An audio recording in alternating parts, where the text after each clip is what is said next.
Willie Revillame wag daw madaliin sa plataporma dahil hindi pa nananalo. Hindi pa nagmamadali si Willie Revillame sa pagbabahagi ng kanyang mga plano o plataporma bilang kandidato para sa Senado sa darating na midterm elections sa 2025. Sa isang panayam na isinagawa ng One News, nagbigay si Revillame ng mga pahayag na nagbigay diin sa kanyang pananaw hinggil sa mga inaasahan mula sa mga tao. Bilang isang independent senatorial candidate at kilalang TV host, sinabi ni Willie na mas makabubuting tanungin siya tungkol sa mga ipanunukalang batas kapag siya ay nanalo na. Sa kanyang sagot sa tanong kung ano ang kanyang mga plataporma, sinabi niya, "Wala pa akong mga panukala, hindi pa kasi ako nanalo." Ipinahayag niya ang kanyang pananaw na sa oras na siya ay manalo, doon pa lamang niya iisipin ang mga plano at proyekto na nais niyang ipatupad.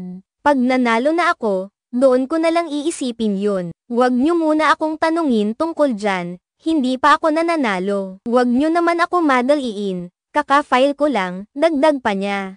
Ang mga pahayag na ito ni Willie ay nagbigay daan sa maraming reaksyon mula sa mga netizen, na ikinatuwa ang kanyang tapat na sagot. Marami ang natuwa sa kanyang pagiging prangka, dahil ito ay kakaiba kumpara sa ibang mga politiko na karaniwang may mga nakahandang plataporma bago pa man sila makapasok sa halalan. Ang ganitong uri ng pananaw ay tila nagpakita ng kanyang integridad at hindi pagnanais na magbigay ng mga pangako na hindi pa niya kayang tuparin sa kasalukuyan. Isang mahalagang punto na binanggit ni Revillame ay ang kanyang pagkaalam na ang mga plataporma ay hindi basta-basta nabubuo.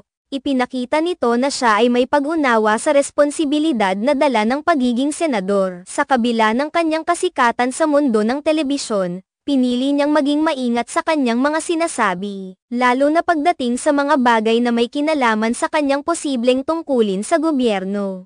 Ang ganitong uri ng pag-iisip ay naglalantad ng kanyang paggalang sa posisyon at sa mga tao na kanyang paglilingkuran. Isa si Willie Revillame sa mga huling nagsumite ng kanyang Certificate of Candidacy, COC, noong 8 ng Oktubre, sa kanyang pagsisikap na makilala ng mga tao bilang isang seryosong kandidato. Kasalukuyan siyang umiikot sa iba't ibang bahagi ng bansa upang ikampanya ang kanyang kandidatura. Sa mga kaganapan at pagtitipon, nakikipag-ugnayan siya sa mga tao, nagbibigay ng inspirasyon, at nagpapahayag ng kanyang mga layunin na maabot ang puso ng kanyang mga taga-suporta. Ang hindi pagmamadali ni Revillame sa pagbuo ng kanyang plataporma ay nagbigay ng ideya sa mga tao na siya ay handang maglaan ng oras upang maunawaan ang mga tunay na isyu na kinakaharap ng bansa. Sa panahon ngayon, maraming mga kandidato ang nagiging masigasig sa kanilang mga plataporma upang makuha ang simpatiya ng mga botante. Gayunpaman, sa pagtanaw ni Willie sa mga bagay-bagay, tila pinapakita niya na ang tunay na pagbabago ay nagsisimula sa mas malalim na pag-unawa sa mga pangangailangan ng mga tao.